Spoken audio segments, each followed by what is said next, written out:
रीमा उमर साहबा, आप कहिएगा, ये जो एफओ की प्रेस रिलीज़ है, अगर इसको कानूनी तौर पर हम डिसाइफर करें और पाकिस्तान जब ये कहता है कि हम बड़ी इस पर सख्त तशवीश का इजहार करते हैं और बैनुल-अक़वामी कवानीन के मुताबिक हम ताकत का इस्तेमाल समेत तमाम ज़रूरी कार्रवाइयाँ कर सकते हैं, आप ये जो इसकी लैंग्वेज है इसको कितना संजीदा समझती हैं और ये किस बात का इजहार है? लीना, है तो सख्त स्टेटमेंट और मैं अगर एक ब्रॉडर पर्सपेक्टिव में बात कर सकूं, स्पेसिफिकली कानूनी नहीं, ब्रॉडर पर्सपेक्टिव, क्योंकि पूरी दुनिया में ये डिबेट हो रही है, हमें भी करनी चाहिए कि ये जो ईरान, अमेरिका, इजराइल का मामला है, क्या हम इसको सिर्फ अमेरिका इजराइल वर्सेस ईरान देखें या ये कुछ और सिग्निफाई करता है? एक पर्सपेक्टिव ये है कि ये अमेरिका के ग्लोबल हेजेमोनिक इंपीरियलिस्ट डिजाइन्स दिखाता है।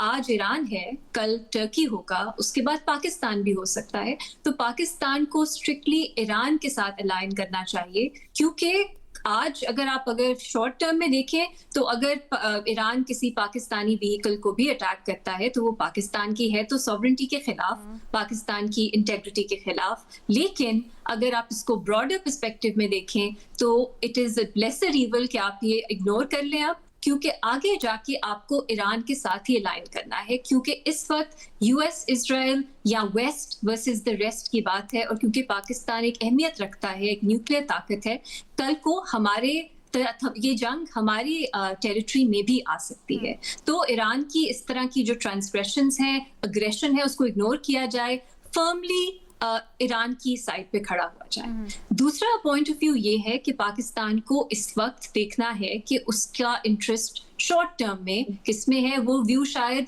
समझता है कि पहला view west versus the rest थोड़ा एग्जैजरेटेड है, लेकिन इस वक्त ईरान भी एक रीजनल बुली बनने की कोशिश कर रहा है और पाकिस्तान का इंटरेस्ट सऊदी अरेबिया, जो पाकिस्तान का एक एलाय है, उसके साथ रहने में ज्यादा है और ये इंश्योर करने में है कि एक बैलेंस मेंटेन किया जाए। लेकिन if it comes to it, Pakistan को सऊदी अरेबिया और अमेरिका जो है वो ज्यादा इस वक्त सूट करता है और ईरान के साथ खड़ा होना पाकिस्तान को इस खास तौर पे इन फेस ऑफ अग्रेशन सूट नहीं करता। तो ये एक बहुत ही मुश्किल मेरी नजर में सिचुएशन है।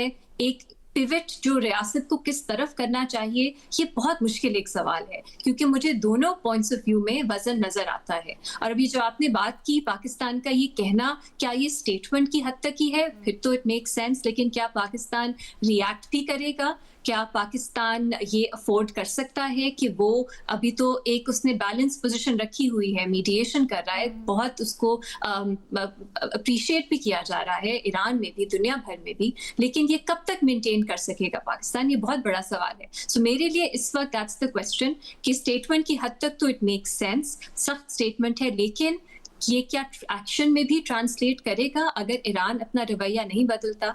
क्योंकि फिर वही बात आ जाएगी कि क्या इन फोर्सेबल फ्यूचर हम ये देख रहे हैं कि ये जंग जो है ये सिर्फ ईरान तक ही महदूद रहेगी, या हम भी ये समझते हैं, हमारी इंटेलिजेंस, हमारा जो एक पर्सपेक्टिव है रियासत का, वो भी ये है कि कल को टर्की, उसके बाद पाकिस्तान भी ये जो वेस्टर्न या अमेरिका इजराइल के इंपीरियलिस्ट डिजाइन्स हैं, इसकी पकड़ में हम भी आ सकते हैं। So I think this is the larger question. बाकी डे टू डे हम इसकी मुख्तलिफ शक्ल जो है वो देखते हैं।